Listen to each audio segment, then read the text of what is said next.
네, 그리고 공부는 습관이다 이런 말을 하잖아요. 예. 학습에 도움이 되는 생활 습관이 있다면 어떤 게 있는지 마지막으로 정리를 좀 해주십시오. 예. 예, 일단 학습을 잘 하기 위해서는 기억력 향상이 굉장히 중요하죠. 근데 사물을 기억하기 위해서 여러 가지 어떤 방법들이 알려져 있지만 가장 지금 뭐 왕도라고 알려진 부분들은 별로 없습니다. 가장 효과적이라고 알려진 게 결국은 반복적으로 해서 기억하는 방법이라고 알려져 있는데요. 주로 이제 기억을 하는 대상을 흥미를 가지고 관심을 가지고 보게 되면은 굉장히 집중력이 증가될 수밖에 없습니다. 예를 들어 연애할 때 자기가 관심 있던 여자를 봤을 때 굉장히 집에 와서 보면 하나하나 다 기억하죠. 그런 것들은 굉장히 흥미를 가지고 그 사물을 관찰했기 때문에 나타나는 반응들입니다. 그 다음에 일단은 강제로 공부를 해서 외웠다면은 자는 게 도움이 될 수 있습니다. 자는 동안에 해마에 기억되어 있던 정보들이 뇌내로 가서 저장되는 작업들이 이루어지게 됩니다. 그래서 공부를 하게 되면 수면 시간을 줄이는 게 별로 좋지 않은 방법입니다. 일단은 수면하는 시간들은 최대한 유지를 하고 충분한 잠을 잘 주는 것들이 도움이 될 수 있습니다. 그리고 어떤 사물을 기억할 때는 감각을 활용하고 연상을 하는 것들이 굉장히 도움이 됩니다.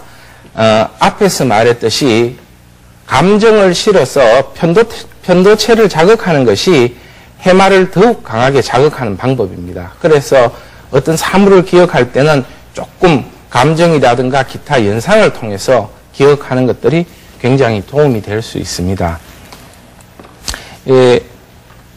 치료 사례인데요. 고등학교 1학년 학생입니다. 반에서 반장도 하고 굉장히 성격도 좋고 한데 지금 학습에 약간 자신의 어떤 노력보다 조금 능력이 덜 나온다 해서 이렇게 검사를 해봤는데 인지 속도도 좀 떨어지고 집중력도 좀 떨어지는 그런 상황이 있었습니다. 그래서 치료를 한 결과 인지 속도도 늘었고 그 다음에 집중력도 증가된 그런 모습을 보이게 됐습니다. 그 다음에 중학교 1학년 학생인데요. 컴퓨터 게임을 굉장히 좋아하는, 그래서 부모님이 굉장히 걱정하는 그런 학생이었습니다. 와서 검사를 한 결과 자급과도라는 건 어떤 테스트를 할 때 굉장히 심적인 어떤 부담을 많이 가지게 되고, 주목할 만한 것이 좌우뇌의 활성도가 굉장히 차이가 나게 됩니다. 이렇게 컴퓨터 게임을 집중적으로 하게 되면 한쪽 뇌가 활성화되기 때문에 좌우뇌의 밸런스가 굉장히 깨져서 크게 문제가 있을 수 있습니다. 한 2달 가까이 치료한 결과 이렇게 좌우뇌가 어느 정도 밸런스를 좀 맞출 수 있도록 그렇게 한 결과들입니다. 그래서 컴퓨터 게임이라든가 이런 것들을 너무 지속적으로 하게 되면은 좀 문제가 있을 수 있다, 이렇게 생각이 됩니다. 학습이라는 거는 습관이면서 본인이 어떻게 하느냐가 굉장히 중요하게 됩니다. 그리고 뇌라는 것은 20세를 전후로 해서 서서히 하락 곡선을 그리게 됩니다. 그래서 1년에 한 1% 정도씩 지적 능력이 떨어져서 나이가 70이 되게 되면은 20대의 한 50%의 학습 능력이 떨어지게 됩니다.